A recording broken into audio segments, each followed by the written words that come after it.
Hey there, it's Dr. Justin Marcagiani, and today's talk is going to be on food allergen testing.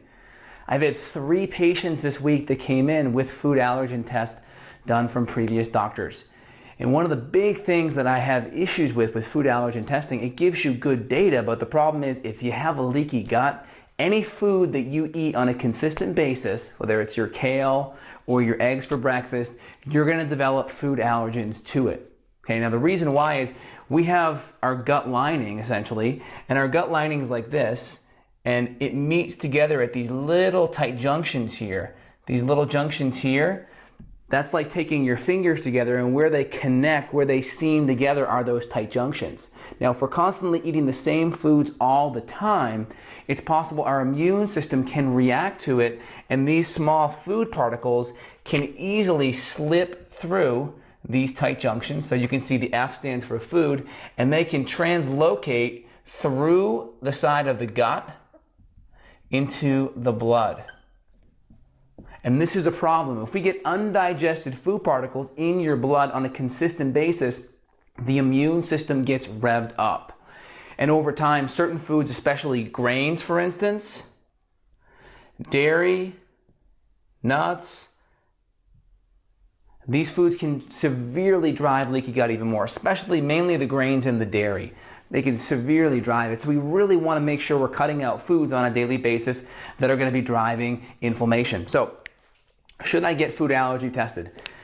There's exceptions to every rule, but in general, I say most people do not need a food allergy test. For the most part, they're wasting their money. Now, why? Because I already mentioned, anytime you eat something on a daily basis, if you have a leaky gut at all, and what causes a leaky gut? Well, we'll go over it down here, but essentially gut infections, eating food allergens like gluten, dairy, legumes, etc.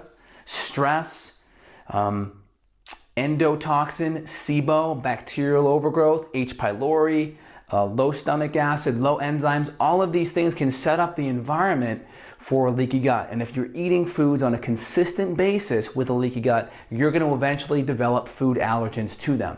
So it's not the best investment to put money into a food allergy testing. Now, having said that, I do see some patients that have severe gut issues, and they do benefit sometimes from a food allergy test because they can kind of fine tune. They're already on a rotation diet. They're already rotating their foods. They're doing really, really well. We're addressing infections. We're addressing SIBO. We have enzymes and hydrochloric acid going.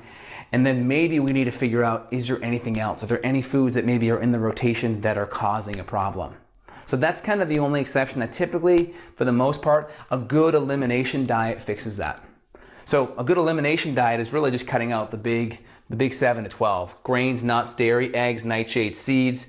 We can even add legumes to that list as well. So you can see these are all the really big allergens that you're on an autoimmune paleo diet, that they kind of cut out. So my default template really is an autoimmune paleo diet for at least the first 1 to 2 months. If you have any autoimmune markers at all, we really want to more than likely do it long term. 80 to 90% of the time you should be on an AIP, autoimmune paleo eating plan. Now, once you've been doing it for 1 to 2 months, what we can start doing is we can start adding in certain foods. Typically, I like Mondays and Fridays. Start the week and end the week, so to speak. So on Monday, we would add in a new food. Maybe we add seeds in. And then on Friday, maybe we add eggs. So what we're looking for is any of the time in between, we're looking for any reactions, any skin issues, any brain fog, any mucus in the back of our throat, any extra fatigue. And if during this period in between Monday and Friday we have any issues outside of sleep or any other dietary stressors kind of adding in here, then we'd pull that food out if we have a reaction. If we don't have a reaction, we'd add it back into the rotation.